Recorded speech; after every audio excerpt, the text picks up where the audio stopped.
Hi, Cool. everyone. Welcome. Welcome, welcome. Let me... There's so many people coming in that I can't switch my... There we go. All right. Happy Thursday. Cool. Well, while everyone is coming in, I would love to know where you're joining from. Specifically talking about traveling and Go ahead and do me a mobile favor and mute yourselves as you come in, and then let me know where you're joining us from, and if you are a creative, which I'm assuming most of us here are, what your favorite medium is, or like what you're excited about exploring right now in your creative practice.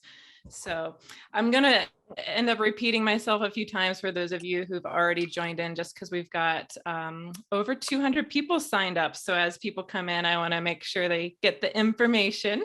Welcome, everybody. We've got people from Minneapolis, Tucson, DC, Rio de Janeiro. Let's see. Ooh, a Colombian in Switzerland. I love this. All over the world. If everyone could mute yourselves as you're coming in, that would be fantastic. And then where are you joining us from? And what's your favorite medium to work in right now?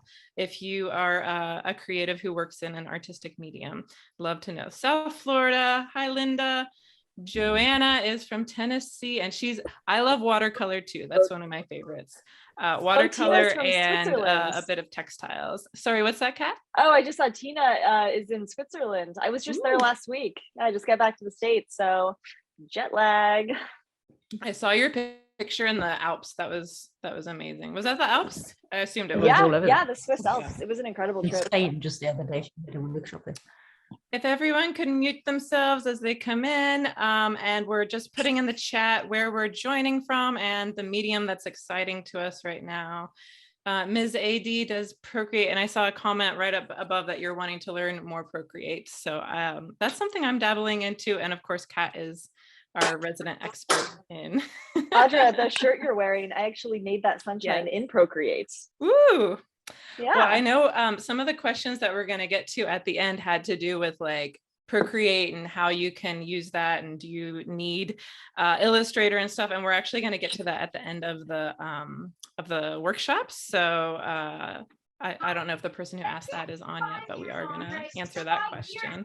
Kat is a wonderful teacher. I agree. So if you all could mute yourselves as you're coming in, we're just going to let everyone join. We've got a couple hundred people coming in, so it'll take a couple minutes. But where you're joining from, what you love to work in, what medium is exciting to you? Oh, from Mexico. Welcome, Davy. I love Mexico. And I know, Kat, you've spent a lot of time in Mexico up until just recently, right? Yeah, I was in Mexico for about a year and a half. And I just left I left on Cinco de Mayo, so I left in May. And it was a wonderful place to hang out for the pandemic.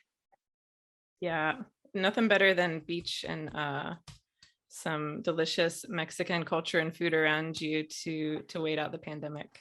Oh yeah, I ate a lot of cheese and tacos. Do you like the corn on the cob with the spicy and the cheese? I can't think of what it's called right now. Yeah. I just call it Mexican corn on the cob, and I eat it all. It's so freaking good. It's great. My dad's from Iowa, so corn it's in my blood. Right. Cool. So we've got a few more people joining. We're not going to wait super long because we have so much to go into on this workshop. It's going to be really great. I'm so excited to have you all here. I'll start going through a couple housekeeping items, and then we will launch right in. So as I've been saying, as you guys are coming in, it's great if you can keep yourselves muted during the workshop. If you want to show your video, or if you want to have your video off, that's up to you. But I do always enjoy seeing people's faces as we're going through this. So if you're comfortable leaving it on, that would be great. And we'll have a really nice mix of ways to go through this workshop. So we'll have a little bit of slides, and then Kat and I are going to have some time where we just have a candid conversation that you guys get to listen in on, and of course contribute. I love seeing comments in the chat. So if you have anything you want to say, feel free to put that in the chat. And we try to keep this very friendly. So feel free, if you have natural connections to people, to message them. But I would ask that there's no spamming people with what you do or your links or anything like that, because of course we're all here to learn together, and usually that's not a problem. So without further ado, as people are still coming in, I think we're just going to go ahead and jump in. So let me share my screen here. If you are here for the August Follow the Fun workshop with Cat, you are in the right place. I hope nobody got here by mistake. I don't think so. So I'm going to start with a quick introduction of myself. I think most people on here know who Cat is, of course, but you might not know who I am if you haven't followed me before. So I am, here we go. Zoom keeps trying to admit people instead of doing my slide. There we go.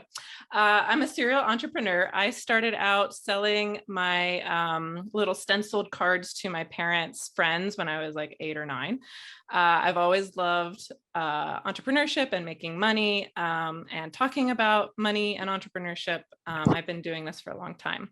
I did also have a stint where I was a Spanish and English as a second language teacher, but then I got back to business, so to speak. Here we go. I currently am a business coach, and I have an agency called She Loves Her Biz. We do branding, web design, and light tech. And I love both of those, although coaching is where my heart is at the moment.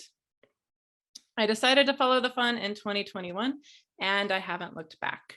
And what that means is, you know, I've been working towards this philosophy for a long time, but I finally said, you know what, I'm going to put my money where my mouth is and start taking action on creating the life and business that I really want.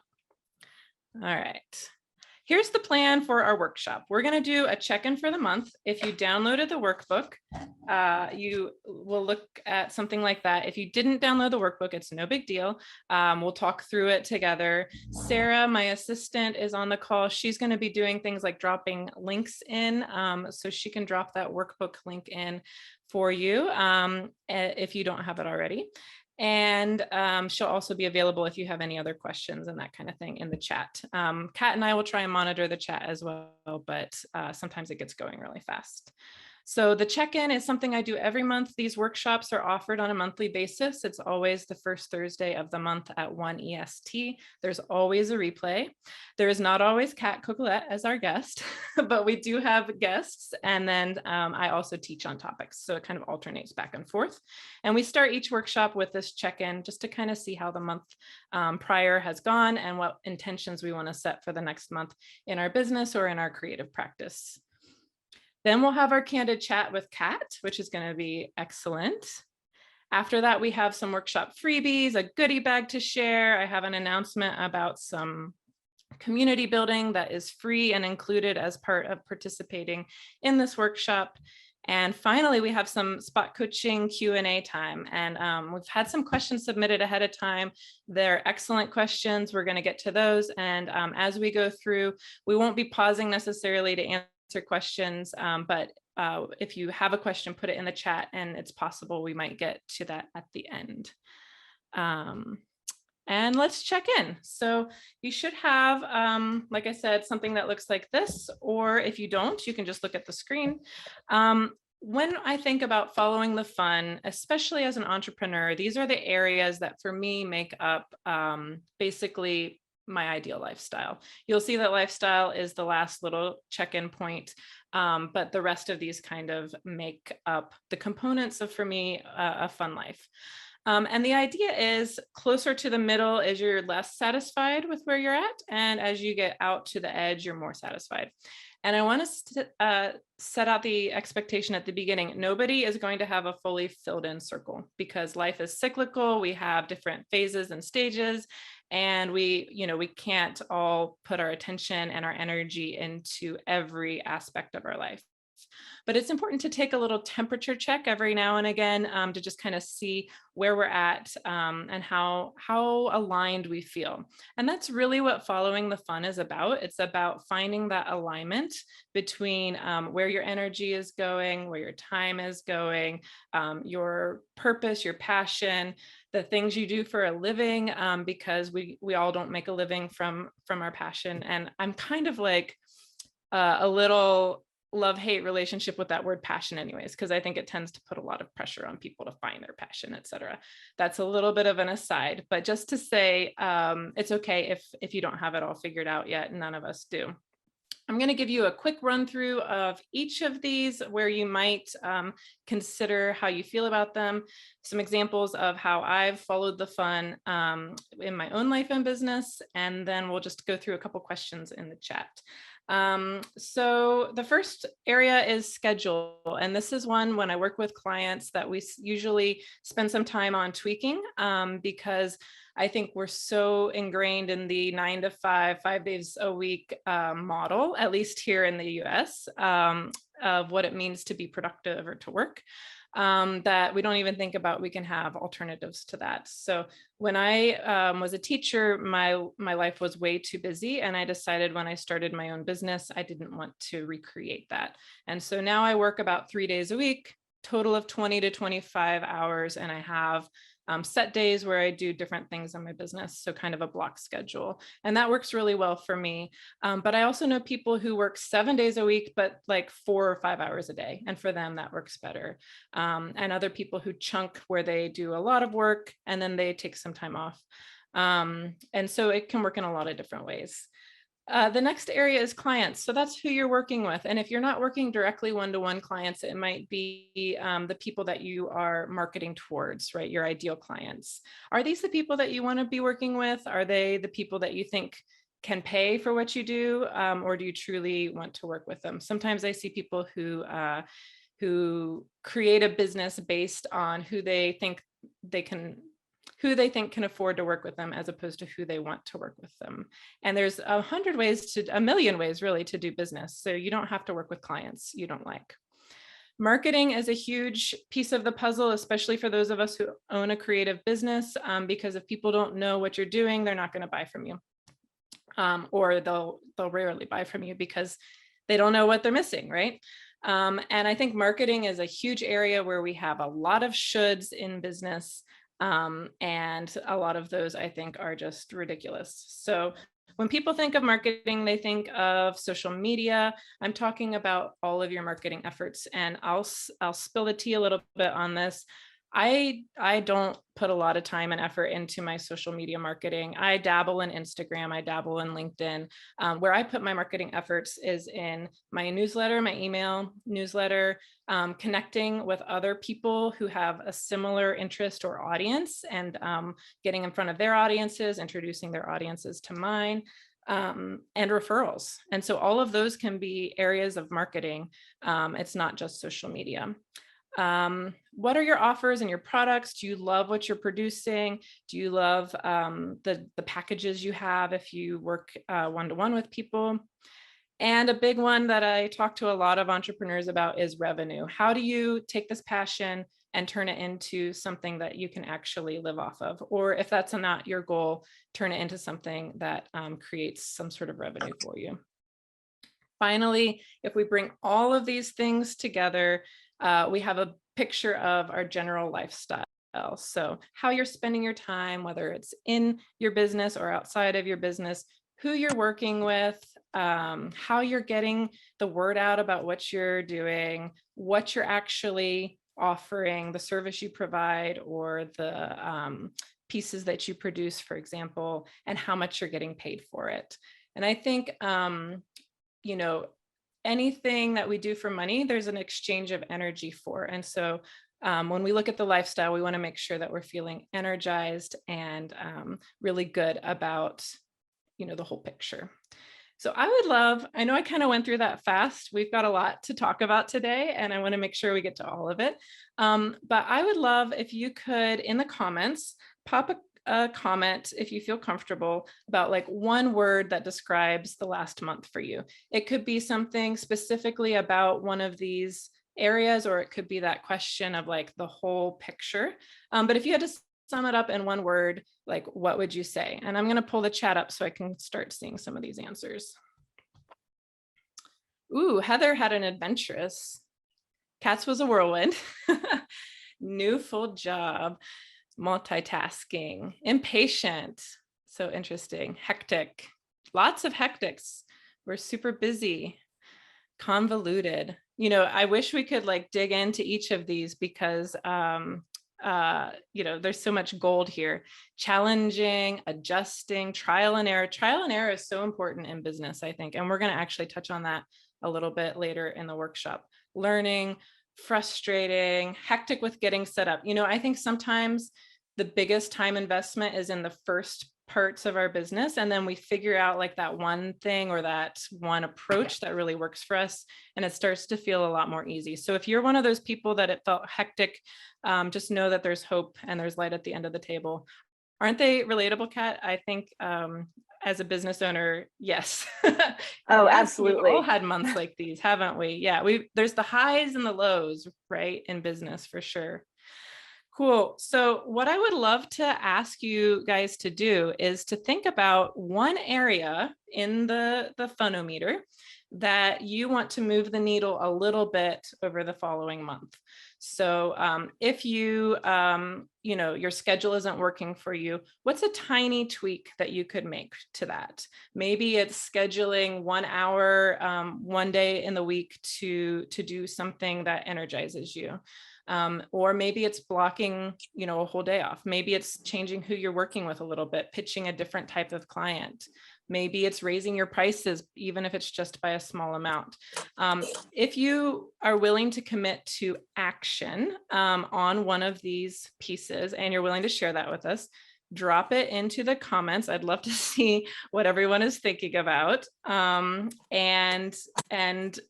we don't have any change unless we take action. So if there's any piece of this that you'd like to improve, I would love to hear. Lots of people with marketing, time blocks. Jacqueline, I love time blocks because they allow me to focus so much better. And I think sometimes I see you say work and family responsibilities. I think that can be a balancing act, right? So one thing I've learned with my daughter, I have an 8-year-old daughter, is if I have committed to a certain time doing something, it's easier to communicate that to her. So I might say, I have 10 more minutes with this, and then I can play with you after. Okay, I love all of these coming in. My offers and products, because I want them to be more aligned. Yes, yes, yes. You guys are amazing. So if you have the workbook, you'll notice there's a few extra questions that we haven't gone through. I hope that you'll think about those. Think about how you want to feel about the area that you're working on, and like what action step could open that space for you or make that difference for you. All right, and I'd love to share this quote with you guys. It says, don't ask yourself what the world needs.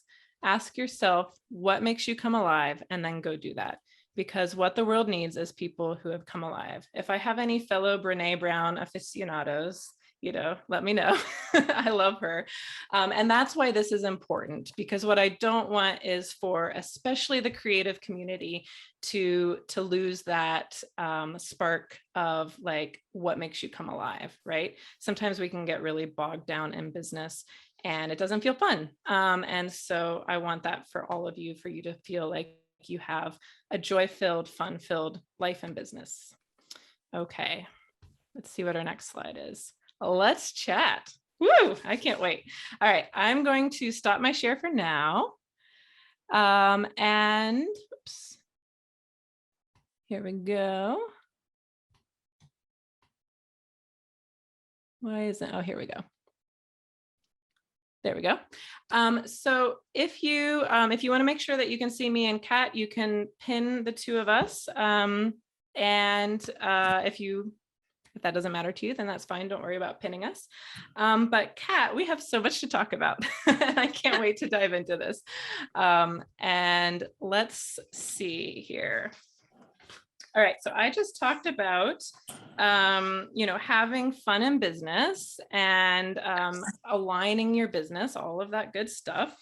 But you didn't always have a fun and aligned business. And in fact, so Kat and I met on retreat in France, which was not this summer, but summer of 2021. And I remember a conversation around, when you first started out and what it meant to be a responsible business owner and how you had to kind of readjust your thinking on that. So I thought that would be fun for us to explore, because I think there's probably people here in all stages of business. But I also work with people in all stages of business and know that a lot of these things come up at different stages. It's almost like, the same problem just in a different way, or a new problem because you have a new angle on things, etc. So I would love to hear about what it was when you first started working for yourself. What expectations did you have? What did you think it meant to be a responsible business owner, and what that was like? Yeah, well, I mean, first of all, I wish I had or knew about resources like this when I was first getting started. I felt really alone. This was back in 2015 when I decided to quit my job and pursue being a professional artist doing art licensing. And yeah, I had a lot of self-doubt about it, and it was kind of a mixture, right? Like it was a little bit of a lot of imposter syndrome. Like I didn't have confidence in what I was doing, but I also had excitement. I was like, okay, well, let's see what might happen. So yeah, that part about feeling alone, I felt a little bit lost too. My biggest worry was, am I making this massive mistake by quitting my job?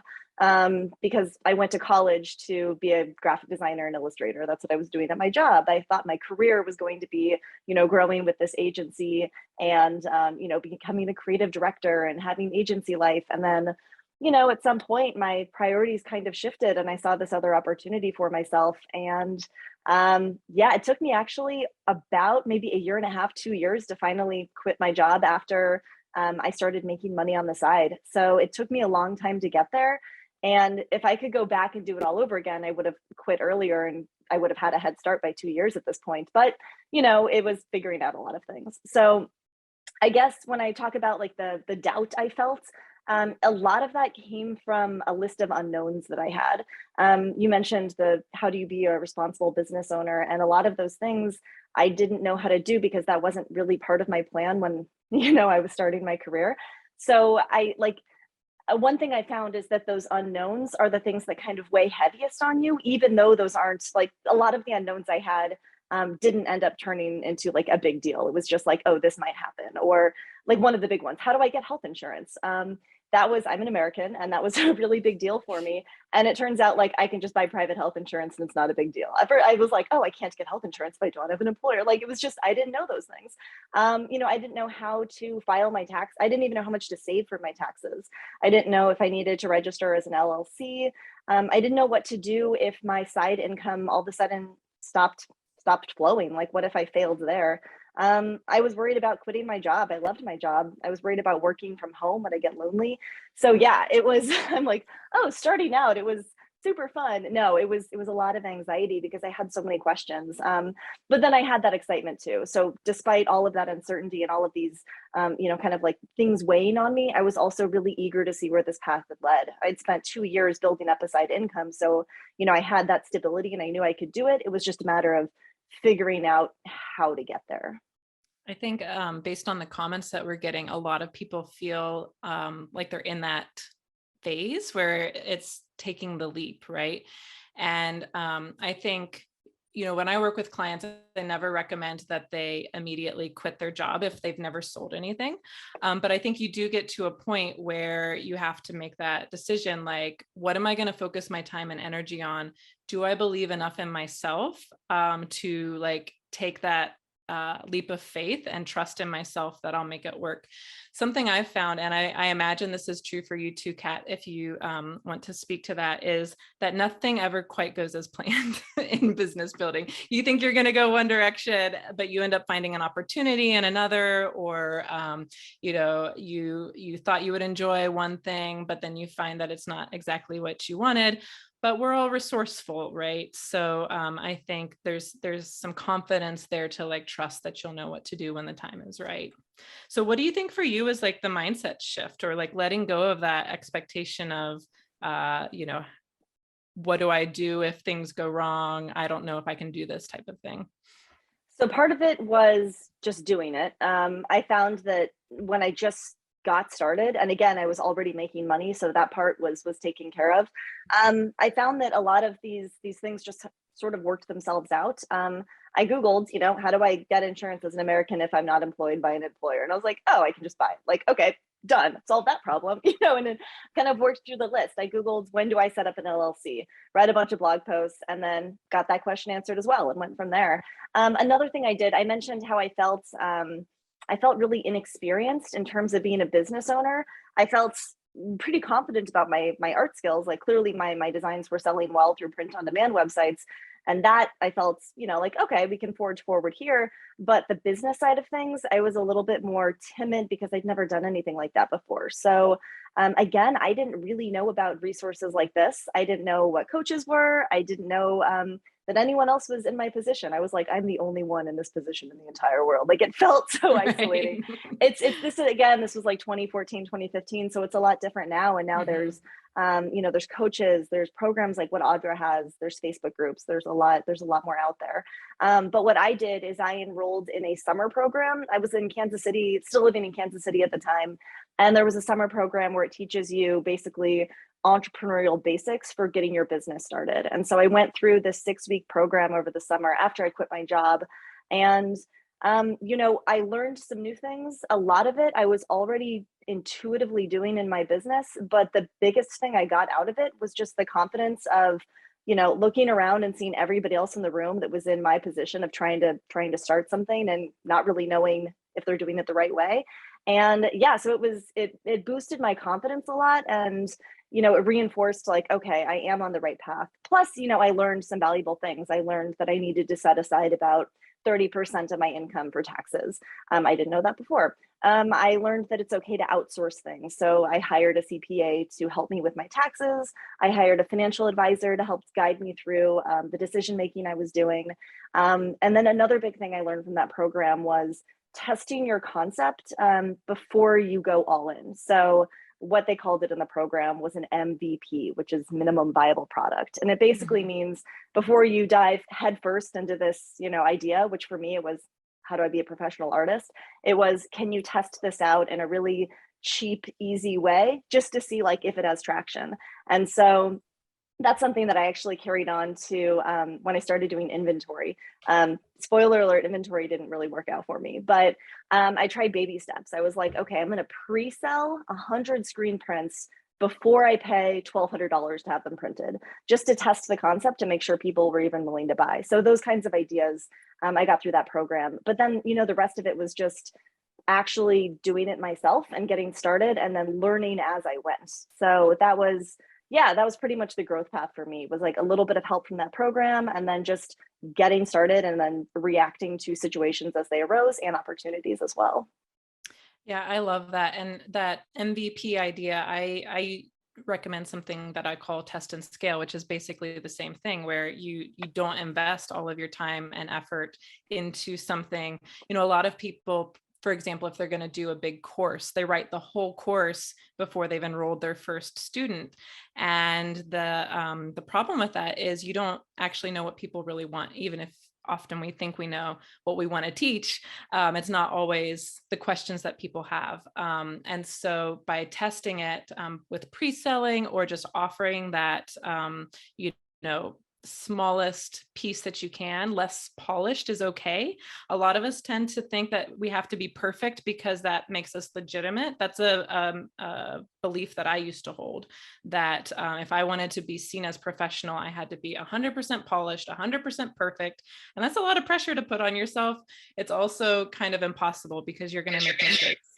And so are you guys getting feedback from me? I just got a little feedback. Or are we good? We're good. Okay. We're good now. Okay. Where was I? Yeah, we're always going to make mistakes. So my new philosophy or what I've been doing for a couple of years now is just get out that messy, rough draft and see if it resonates with people and see if they're willing to buy. So before I launched this workshop, for example, I had a little mastermind around following the fun, and people loved that word. Like it just, it sounds fun.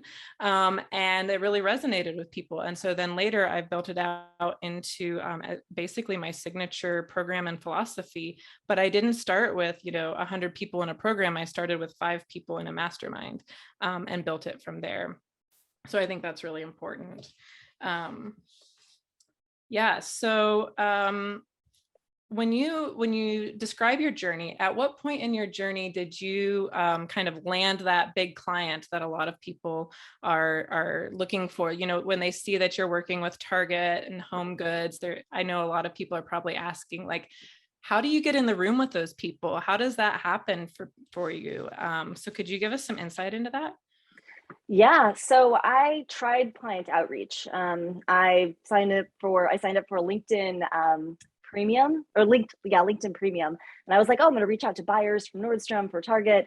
It was just crickets. I didn't hear anything back, and so I was like, maybe I'm just not destined to work with those big clients. So I started uploading my designs through even more print on demand sites. Society6 was working well, so I started doing Redbubble, a bunch of others. Most of them, they didn't really earn me any income. They just completely flopped, but then some did really well. So my approach there was just getting my artwork out as much as possible online in the places where I knew I could get it out, which was primarily Society6 for me. So yeah, that first big client, they actually found me through, I don't remember if it was through Society6 or Instagram, but they sent me an email, a message through Instagram, and it was Urban Outfitters. And they had found my stuff, found my email because I have every contact information listed everywhere. And I was actually in the airport at LAX in California, in LA. And I was on a flight, or about to get on a flight to Tokyo, and I was going through security, and I got this email from Urban Outfitters asking if they could license one of my designs. It said Good Vibes. It was this just really simple art print that I did with ink. And I had never had a licensing deal before. No one had ever reached out. I had reached out to other people, but it didn't really work. And so I just completely freaked out in the security line. I was like jumping up and down. It was super inappropriate. And I spent like the majority of that flight to Tokyo, which was a long flight, in the notes section of my phone, writing and rewriting what my response would be, because I wasn't really sure, like, okay, do I just say yes? Do I put some stipulations in place? What do I do here? And so, yeah, in my email back, I just kind of made it sound like I do this all the time. And I was like, cool. So I'm super interested. What's your rate? And let's go from there. And then they responded, and they kind of listed out like, oh, we'll give you a 10% royalty. And we want it to be non-exclusive, which means you can sell it through other places. And I didn't even know at the time what non-exclusive and exclusive was. It was in that email back. And I was like, okay, great. Yeah, non-exclusive 10% sounds good. And then I was like, oh, I wonder if I should have asked for more. Should I have negotiated? And for every deal I did after that, I did negotiate. Actually, some advice there. So if you are reaching out with a client, or in that process of maybe doing a licensing deal with someone, whether it's a small company or someone big like Urban Outfitters or Target, the things that you can negotiate for your contract aren't just royalty rates. I mean, that's the thing to definitely start with. 5 to 10% is pretty average, but you can always, have some wiggle room there. So if they state a royalty rate first, always, if they say 10, ask for 15, and then maybe you guys will net out at like 12.5 or something. But the other things you can ask for in contracts are definitely stipulating whether it's exclusive or non-exclusive. And what that means is, if it's exclusive, it means that company is the only one that can use that design. Nobody else can. And so it sounds kind of like, oh man, I should never do exclusive contracts. But a lot of clients like Target actually require it. But you have some wiggle room there. So even if a client wants something that's exclusive, you can still stipulate the duration of that contract. Maybe it's 1 year, maybe it's 2, but don't leave it indefinitely. Otherwise, you've just lost access to that design. You can stipulate the territory where that exclusivity is. So Maybe if Target wants something exclusive, I just make sure it's for US and Canada, but I can still sell it elsewhere. And the other thing you can do is you can stipulate the product or product category.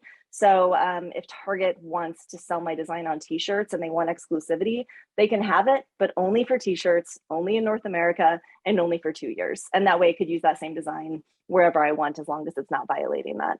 But yeah, the other things you can ask for in contracts are free samples of your work. So I do that with all of my clients now. I'm like, okay, if we're going to enter into a partnership, I want to receive some free samples in the mail so I can photograph and share on social media. Another big thing I always ask for is that my signature is in every design that I license out. If not my signature, like sometimes for a t-shirt, it doesn't make sense, then my LLC, Cat Coke LLC, needs to be on the tag of the product. Either way, like my ownership needs to be indicated somewhere on there. I always retain copyright over every single contract that I sign. So just make sure that if someone reaches out about using your artwork, that you own that copyright and you're not giving it away. You can also ask for fun stuff. Like I ask for social media shout outs in contracts. I ask for presence on the homepage of their website. If they send out an email newsletter, I ask to have my stuff promoted in a few of their email newsletters.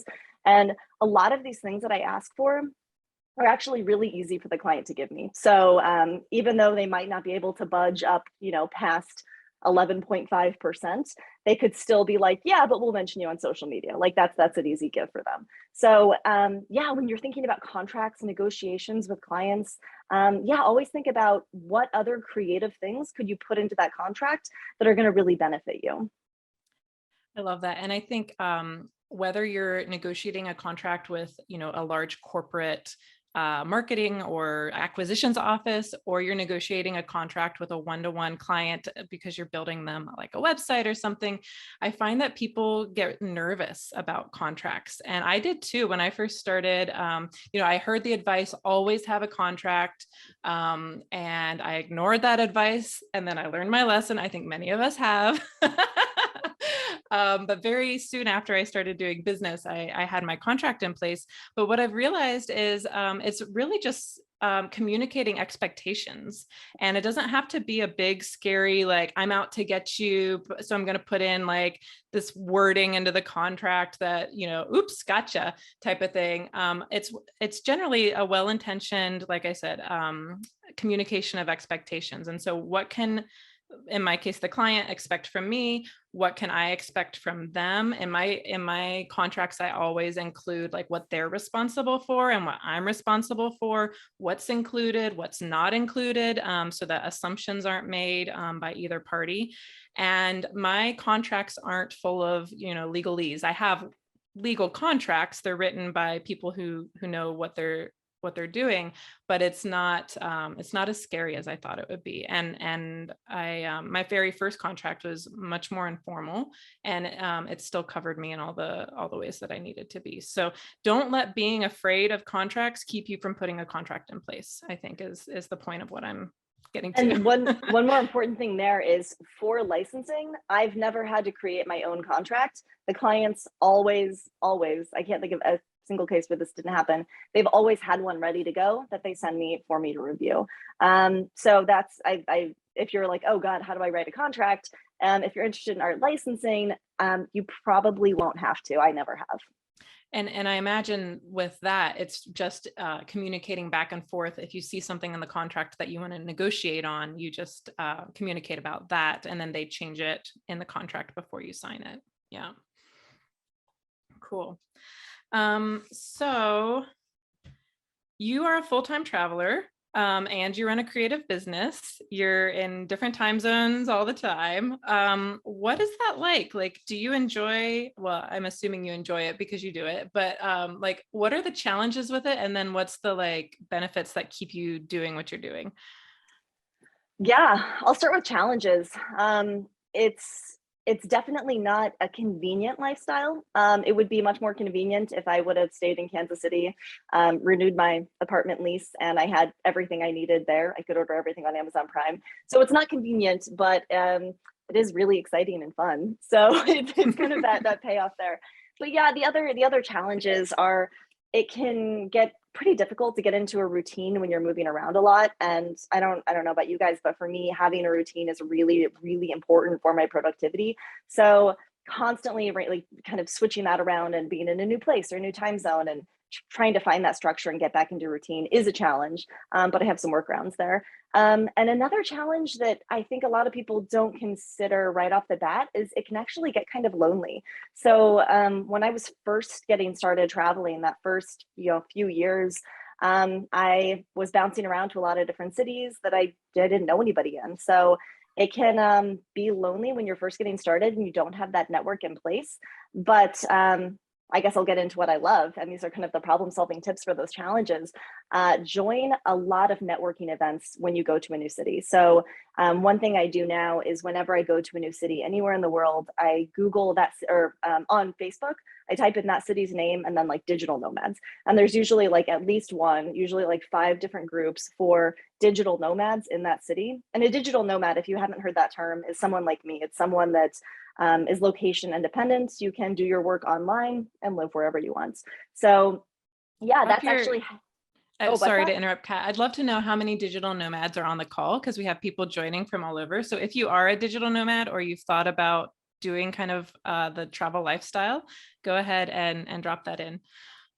That's a good one. And, honestly, since COVID showed so many, companies and employees that it was possible to work from home, I think we're seeing even more of that, more and more. Oh yeah. A lot of people in the chat. Tons of people in the chat either want to do it or are already doing it. I love that. I'll give you some tips then for kind of that lifestyle. Again, like get on Facebook, join the Facebook groups, find networking events that are happening for digital nomads in the city where you're in. So that's how I got started actually making friends. I went to Chiang Mai, Thailand first, joined all the groups, went to all of the networking events, made friends. It's actually how I found my roommates too. So I joined a Chiang Mai digital nomad girls Facebook group. And this girl posted that she was looking for a roommate for her house that had like already 5 people in it, but there was a 6th bedroom. And I was like, oh God, I can't live with roommates again. And I was like, oh, but this is a really good way to just plug into a community as soon as I land because their friends can become my friends. So that's what I did. And yeah, I immediately just got integrated into a community and a network by doing that. Yeah, but I guess other things I love about this lifestyle is, I guess it's evident from my answer there, but it's really problem solving for those challenges. I'm really never bored. I used to be bored a lot and I'm not anymore. It's new and exciting and scary and challenging, but it's definitely not boring. So if that's something you struggle with in your life and it drives you crazy, that might be something to consider. I also really like getting out of my comfort zone and learning new things. I learned how to drive a scooter in Thailand, which was completely out of my comfort zone, but I loved it enough that I got my motorcycle license when I got back to the USA. Same thing with scuba diving. I tried it out for the first time, loved it, and then I got my advanced. So now I can dive all over the world. So it's really opened up a lot of opportunities. As an artist, traveling is phenomenal because that's what provides me a lot of my inspiration for the designs you see in my portfolio. So, it's like what not to love when you're traveling around the world. But one of the biggest benefits I think I found by kind of embarking on this digital nomad lifestyle is I've really found my community for the first time in my life. I've got friends and family back home that I love dearly, but I've always like, I guess I was just kind of the odd one out in terms of, oh, I'm an artist and I want to quit my job and run my business and do art licensing. And I didn't really have anybody to connect with about that. And it felt, lonely is kind of the word of this, of the big challenge that I was facing. And so when I started basically doing what I loved doing, I met other people who also loved doing the same things that I loved. It was all of a sudden meeting people who had the same priorities as me, people that prioritized, travel, running a business while they're, hopping from city to city. We had the same life priorities. I've met a lot of artists as well, especially in Thailand that I've connected with. So it's been really, really phenomenal in that sense. And some other tips I would have to share for this lifestyle, and this is probably the biggest one because this is what I struggled with the most, is your decision isn't permanent. So if you decide like, I'm going to be a digital nomad and I'm going to go fly to Bangkok or Paris or wherever, if you don't like it, you can come home. Like it's not like the end all be all. And for me, like that didn't even really sink in. I was like, okay, I'm making this permanent decision. Here we go. And it gave me so much anxiety. But like you don't have to. In fact, there is a group called Wi-Fi Tribe. Here, I'll type it into the chat. Wi-Fi Tribe. And it's something that I actually have a lot of friends doing right now. And what that is it's a group where you go and you join a group of usually location independent, not just entrepreneurs, a lot of remote workers in some city, in some country for a month. And so I have a friend doing it right now I think he's in Sicily, Italy. And so for 1 month, he's there and he's working with other location independent people. Some of them are entrepreneurs, but most of them are just remote workers who have a job back home. And it gives him a little taste of what it's like to travel and work at the same time. So Wi-Fi Tribe isn't the only one. There's a lot of groups like this where you can go kind of put your feet put your feet in the water, test it out, and then see, do you like it? Do you not like it? But you can also connect with people and make friends that way. I love that. It's like the test and scale of the nomad lifestyle, right? Exactly. I mean, I wish if I would have known about that when I was first getting started as a nomad, no brainer, I would have joined a group like that just to immediately connect with the community. Well, and I love that you've found that community, because I think even for those of us who aren't traveling the world while we're running our own businesses, it can be hard to find people who understand what being an entrepreneur is like. Like my family doesn't get it. If I told them that I had a 200 attendee workshop going on today, they would be like, "Oh, that's nice, great." And for me, I'm like celebrating the heck out of it, right? Because I love being here with all of you so much. And so for me, my big aha around finding community was through masterminding. And I was part of a program a few years ago, and just like kind of a little side benefit, they connected you with 5 or 6 other people in the program, and you had a mastermind. And that program ended like after 6 months, but we're still meeting together as a mastermind. And now they're like my best friends. We text each other all the time. I go to their events in Mexico, like all sorts of things, because they get it, and we've built that relationship together. And so I think business masterminds or masterminds around whatever your creative pursuit is can be really powerful in finding that community as well. That's awesome. I know we're getting a ton of questions in the chat, and I love it. What we're going to do now is Kat and I have a little bit of a goodie bag to share with you guys. And then when we're done talking about that and what's coming up in the Follow the Fun workshops, we're going to get into those questions. So I'm going to go ahead and share screen again. Give it a second here. So we've had our chat, and here's our goodie bag. Okay, so I, as you all know by now, I offer business coaching, and I don't know if you've been on workshops or webinars where they try and sell you something. This is not that. I want to provide free value for you guys. So there is a link that Sarah's going to drop down into the chat. It's a self-guided check-in. It's really a way to take that funometer that we looked at and break down even further the different areas of your business. So I get a sense of where you're at, what your goals are. And then there's a section in the check-in where I will give you free feedback. And so that'll be via maybe a video or an email where I will look at your business. You'll get free feedback from me. It's not anything sleazy trying to get you to buy from me, but there is information on services that I offer in the check-in. Here's that link.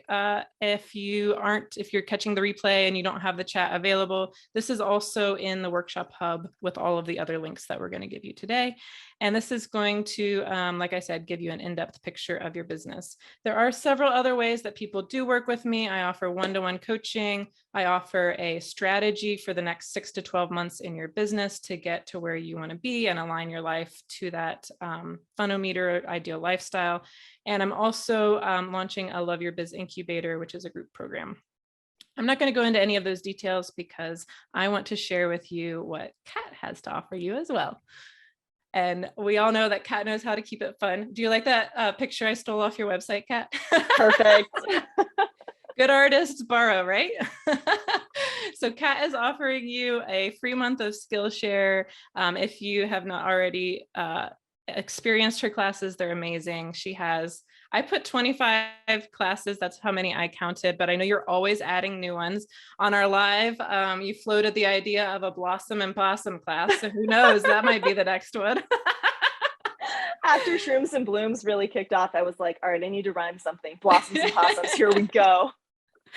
But what I love about your classes, Kat, is it's not just the skills side, it's also the business side. So if you've gotten a lot of value from the conversation that we've had, Kat also has some classes on things like marketing and business. So Sarah will also drop that link in if she hasn't already, but you can access it by the link that I put there. I put Kat's contact information on the right. You can follow her. And as part of this workshop, you have access to free community co-working. So we were just talking about building community. I do these the third Thursday of every month. You can come to any one. You don't have to come to this month. You could come to one 3 months from now. If you're signed up for my newsletter, I talk about it in there with reminders, and also I send out a reminder to everyone who has been on a workshop. And it's no high pressure. It's nothing you have to be on camera for. We usually do a little check-in on what each person is working on. Then we turn off screens, turn off microphone, we do the work. This could be dedicated time for working on your creative process, whatever you enjoy doing. It could be working in your business. I like to use it for things that I've been putting off, because just showing up and knowing that other people are doing work at the same time is actually really motivating. And then at the end, we come back, the last 10 minutes, we spend, how did it go? Did you get done what you hoped to? And then networking, connecting. A lot of people have found referral partners or friends through the community co-working. Sometimes we have 5 people, sometimes we have a lot more. It just depends. So I would love to invite all of you to that. The next one is August 18th, but like I said, you can come to anyone from now until, I stop offering them, if I ever do that. And then the next workshop is my business's second birthday is in September. Happy birthday to She Loves Her Biz. And I'm going to be sharing all of my ahas over the 2 years that I've been building this business. So I freelanced before I became an agency, but the agency has now been around for 2 years. So I think it's going to be great. It's also $7. It's available in the workshop hub if you are interested in signing up for that. And it'll be the first Thursday in September. Okay, now we've got some question time and spot coaching. And of course, if any of you have any questions, you can drop them in the chat. Sarah's helping to monitor that, but I did have a call out for questions ahead of time. So we're going to look at those first, and then we'll see how long we can, or how far we can get into the questions in the chat. And Kat has said that she has a little extra time after. So if you need to hop off right on the hour, we totally get that. But if you want to stay, we wanted to make sure and get as many questions answered as we could. Okay, so Deb submitted a question. And she said, after doing a watercolor and digitizing it and posting it to Society 6, what do I do with my original? Does it devalue original art by having it reproduced so many times on a print-on-demand site? If I sell the original, would I need to put a disclaimer on it someplace that says it is being reproduced on a print-on-demand site? Okay, so a few questions there. First of all, originals are always more valuable than the art prints. You can sell your originals, but just make sure that you have a high-res scan or photograph of the original before you sell it. So I did a call, this was about a year ago, and one of the artists on there, she created these like amazing oil paintings of portraits. And what she'd been doing is selling the originals, but she didn't have any copies of the ones she had sold. So it was like, maybe 50 paintings that she couldn't get back. She'd already sold them and she didn't have copies. So if you are going to sell originals, don't forget to scan or photograph a high-res version of that before you do so. You can definitely sell your originals, even though you have prints or products available online. You own the copy. Okay, so actually for originals, you own the copyright to that piece of art. So if you create a painting on a canvas or a watercolor or whatever, and you sell that, whoever you sell it to, they own that product. They don't own the intellectual property rights to that piece. So you don't need to get anyone's permission to sell art prints of something just because they bought the original. They own the physical product, not the IP itself. So yeah, I think that answered. Was there anything else in that question that I didn't answer? It doesn't devalue your original to sell prints. In fact, I think it would do the opposite. So if you are selling, hundreds or thousands of prints of a particular design online, that makes that original even more valuable because it's a high demand design. Yeah. And I think oh, I had an idea and I lost it. Never mind. I think you caught all of the questions in there. Diane said, is it really true that I could create art on my iPad with only Procreate and upload it to a print on demand site or Etsy, etc.? I'm terrified of Adobe Illustrator and I don't really know other software. I'm just really comfortable with Procreate. You said you made this. This is Kat's design for Contrato, right? I'll show you guys. But it's like one of your iconic designs. It's why I picked that one because it's a perfect illustration of like different different people have used this and you've licensed it to different people is what I'm trying to say, right? And so like, could you just take this straight from Procreate and put it onto Society 6? Well, that is exactly what I did. Yeah. So yes. Yeah, if you're uncomfortable using other programs, or a lot of people don't want to bite the cost of the Adobe suite. It's a subscription-based model. It can get kind of expensive. Yes, you can do Procreate only. I don't. I do Procreate, Photoshop, Illustrator. I work in all of those just because I'm comfortable with all of those programs and I like them for different reasons. But if you're just wanting to do art in Procreate and stick with it, that's totally fine. Charlie Clements is, I'll type her name in the chat. You guys might know her from Skillshare already. She's a friend of mine from Thailand, another Skillshare top teacher. She creates a lot of really cool illustrations in Procreate, and she doesn't use Photoshop at all. So everything she does in Procreate gets licensed out professionally. The only caveat to that is if you are doing all of your artwork in Procreate, just make sure that you're working on the largest possible canvas size you can at 300 DPI. 300 DPI is standard for printing. So yeah, that'll get you the most products on print on demand sites. Not all of them. I think the largest possible canvas in Procreate is, for my iPad, which is an iPad Pro, is 27 by 27 inches. And that gets me almost every product on Society 6, except like the largest possible things like duffel bags and I think like some sort of bedding. I can't toggle that one on. But yes, that was a really long answer to a simple question. If you want to stick with Procreate only, you can do that. But if you're interested in learning other programs, Photoshop is my go-to. So my process is when I finish an illustration in Procreate, I take it to Photoshop, and that's where I make all my color adjustments and whatnot. You can do it in Procreate too, but you're limited on layers. And I'm just more comfortable in Photoshop when I make color adjustments than Procreate. So it's a personal preference. One thing I remember from the retreat was you gave us a little window into your how you organize your files, but also how you create all of your different color palettes. And so I just thought I would share with everyone, because this was a bit of an aha for me, was let's say you made this design in this retro color pattern, and then you wanted to turn it into blues and purples instead. You go in and you change it and you save it out in about 10, I don't know how many, but to me it was like 10 different color palettes. Yeah, it's like 10. And that way, when one of your partners is looking for a certain look or a color palette, you've already got it ready to go, and you can pitch them that collection and have those colors kind of all together. And I thought that was really smart to do that off the bat, and also repurpose one piece into a lot of different potential things that you could sell in your shop or other places, or to a licensed partner. Okay, Sarah said, and I think this captures a lot of the questions that we got. So she's trying to launch her own illustration and design business.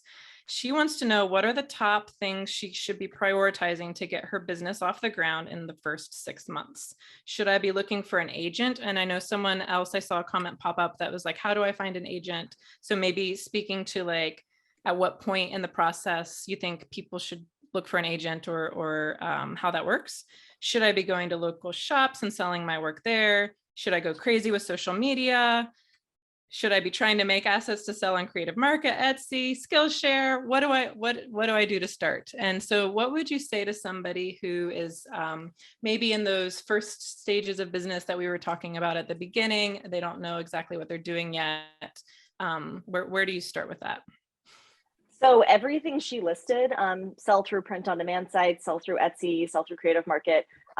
Yes, that's where I would start. So I have done all of those things. So the most important thing when you want to get your business off the ground is you need to find some way to make money. And so, and then once you find that one way to make money, see if you can diversify from it. So I started out like, again, that shotgun approach of just like, how many different print on demand websites can I find?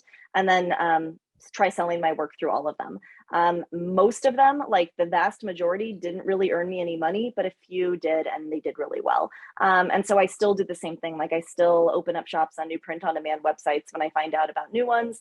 Some work out, most don't, but the ones that work out, like that's what pays my lifestyle for traveling. So yeah, the most important thing to do is try out a lot of different things, find out what makes you money, and then also what you enjoy. So one thing I did on Creative Market was I started making, if you guys aren't familiar with Creative Market, it's a website where you can go and buy fonts or buy like vector images or, you know, whatever you want. I buy a lot of fonts from that website. Mm-hmm. But one thing I did there was I created like a bunch of like watercolor illustrations of flowers, and I tried selling those on Creative Market so that people that wanted to have like pre-made watercolors could buy them and put them on stuff they were designing. And I was like, this is genius. I'm going to make so much money. And I sold like one pack and that was it. So it was just like, okay, well, that was a waste.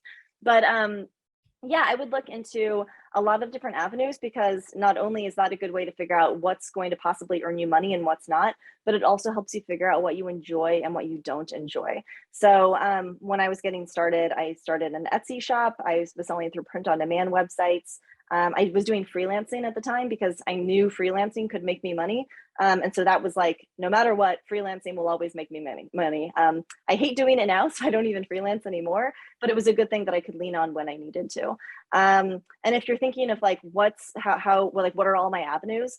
Literally just Google ways to make money as an artist or as an illustrator, and you will see so many blog posts of just hundreds of ideas. And so you don't have to do everything at once. You know, we're all strapped for time, so just kind of manage that, but don't go all in on one thing before you know it's going to work. It's going back to that MVP idea. So go in a little bit on a lot of different things, and that way most of them probably aren't going to work, but a few of them will. And if you cast a wider net, you're more likely to find the things that are going to work for you.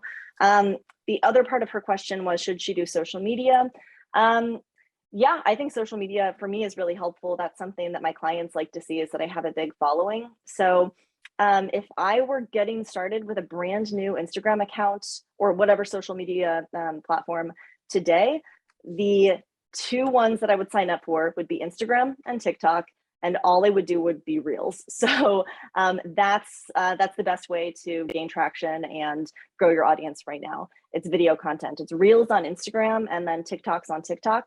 I don't do I do Reels every once in a while, but I'm like, oh, I'm kind of lazy, I'm not going to do it. But if I was starting from scratch right now and my main goal was like grow a following, Reels on Instagram for sure. Can I add something to that real quick? Oh yeah, yeah. So I think when people first start out, sometimes a mistake they make is ignoring the connections that they already have to help them get the word out and start promoting their business. And so whether you're thinking you want to do surface design and go with like a print on demand site, or you excuse me, want to work with clients or you know, exhibit in galleries, that kind of thing, it's going to be easier for you if you have built that network of connections and let them know what you're doing. And so I think a lot of people's first sales in their business are to friends and family, people that they know, and that's perfectly okay. That's how a lot of us start, and then those people can help you spread the word. And so don't be afraid of reaching out to people and letting them know what you're doing. In fact, once you are ready to, whether it's launch a shop or launch a service, think of everybody that you know who could possibly be interested, and not even just interested themselves in buying it, but everybody knows people that they're usually happy to spread the word. So start with leveraging the connections that you already have, before you spend tons and tons of time, building out an Instagram account.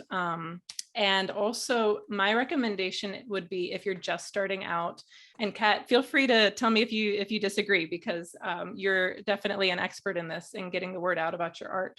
But I would spend 20% of my time maybe doing the social media, et cetera, and 80% of time working on your craft and creating those pieces that you can post about, creating your content, because getting the word out is really important. But we know that Instagram is a fickle beast right now, and Kat gave some good advice as far as using reels, and I think that's important. I know that marketing is a determinant of success, but you also need to get into the work. So don't let I have to get 1,000 subscribers or 10,000 subscribers on Instagram stop you from actually doing the work. I see sometimes people get caught up in the what ifs, and they focus all their energy on things that don't actually bring them money. So I just want to offer that to any of you who might be in that situation.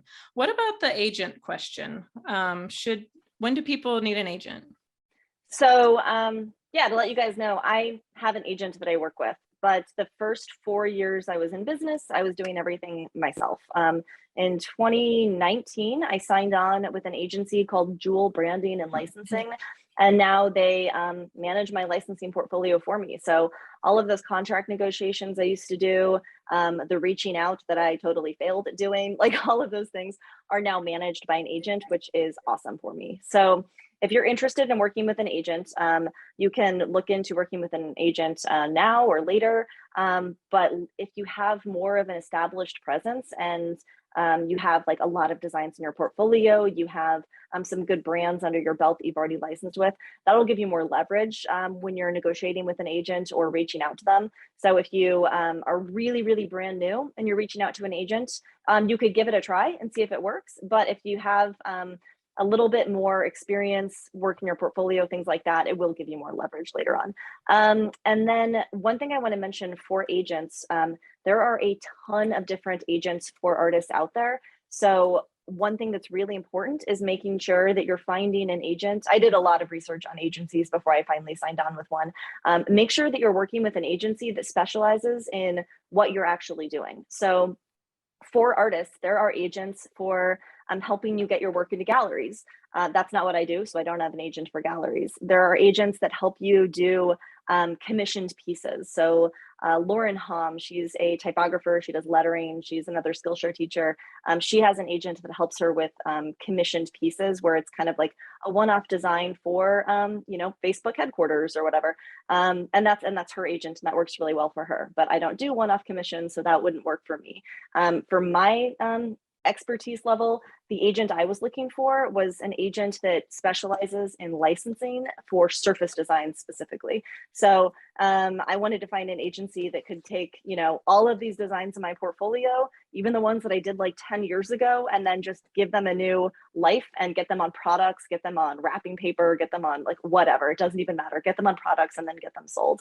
So yeah, that would be my advice, is research different agencies, find out what kind of agent you're looking for. And then the other bit of research that you can do with that is, if you specifically want to have your work on bedding in, Pottery Barn Kids, find an agency that has their artist artwork on bedding in Pottery Barn Kids, because that connection is already in place. And so that'll just kind of fast track that process for you. But yeah, having an agent for me, it's been a really, really great journey. It's taken a lot off my plate, and it's freed up my time so that I have more time to focus on the stuff that I'm actually good at, which is creating art, creating classes, contract negotiations, outreach, all of that. It was really wearing me down with my business. So finding an agent really helps out a lot with that. I love that. And to speak to something that you mentioned, like having a digital portfolio, I've seen a few questions about like, do I need a website? How do I create a digital portfolio, et cetera? And I'd love to speak to the do I need a website just from my perspective as somebody who builds websites through the agency and also has, a lot of strategy conversations of like, when do I need a website, et cetera. Most people come to She Loves Her Biz because I won't say most people. I have clients who come to me because they think they need a website. And when we get into their business, they're not ready for it yet because they don't know what they're selling. They don't know their target audience, et cetera. But a website can be important for like establishing yourself as a legitimate business, in the sense that like, if you are pitching to Urban Outfitters, they're going to want to see that you have an online presence. And so I would love to hear your thoughts on like, in my opinion, I think some people think the first step in business is to start a website, and I don't agree with that. I think the first step in business is to start selling your stuff, as I already mentioned, to people you know, and start building, you know, understanding what you're selling, who you're talking to, et cetera. But at some point you do need a website to showcase your work, et cetera. So is your portfolio on your website? And also, like, at what point did you really invest in, you know, building a professional website? Yeah, I think that's really, really smart advice. So I used to have all of my portfolio items on my website, but no one really looked at it that much. My SEO wasn't that great way back when. So instead, clients were finding my work that I was posting to Instagram, because you know, most people that have an Instagram account open up the app at least once a day. People aren't going to my website every day, once a day at the same time, you know? So by putting, you know, 1 or 2 pieces on Instagram, on social media, it just keeps me relevant, and that's a way to showcase my pieces. Now I have a brand book where I have actually what I could do is put a PDF. Audra, if I share a PDF with you after this call, is there a way for you to upload it to the landing page of the site? Yeah, I'll put it in the workshop hub, and we can also send it out in the email tomorrow with the replay. Yeah. Cool. I'll put my brand book there, and then that's what I send out to clients now, or that's what my agent sends out to clients. So yeah, I'll give the PDF to Audra. She'll do her magic with it, and you can actually see what a prospective client would receive from me, from my agents. So it's like, this is what Target sees when I'm pitching to them. It's my brand book.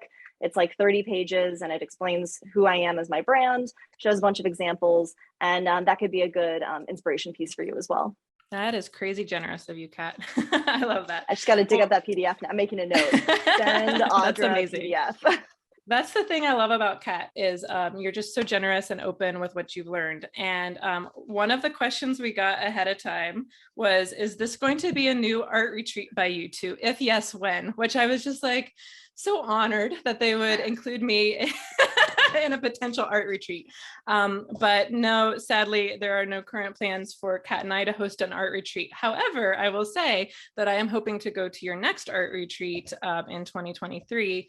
And I don't know, you know, how much you have been talking about that, but I have the inside scoop, and I think it's going to be amazing.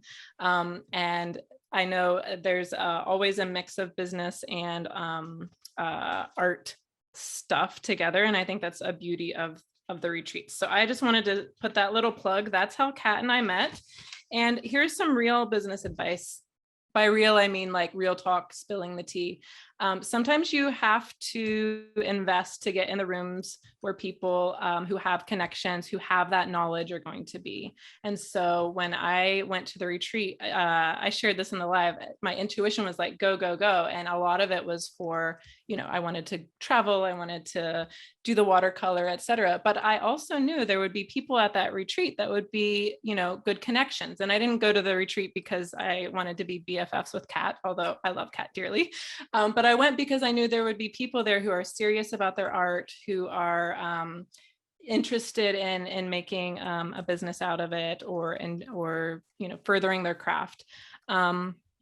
And I made a ton of great connections. And so it doesn't always have to be going to a retreat. It could be joining a program with people who are working towards the same goals. It could be something like the mastermind that I mentioned that I joined earlier in my business career. But finding those like-minded people who can help push you to higher places, and also have that knowledge that, you know, fills in the gaps of what you know, because there's no substitute for working with somebody who has already walked the path that you want to walk. So I would encourage any of you, if it's at all possible, to seek out those rooms in those places. And sometimes you can get that for free too. Like there are lots of small business development centers in America. It's like a thing.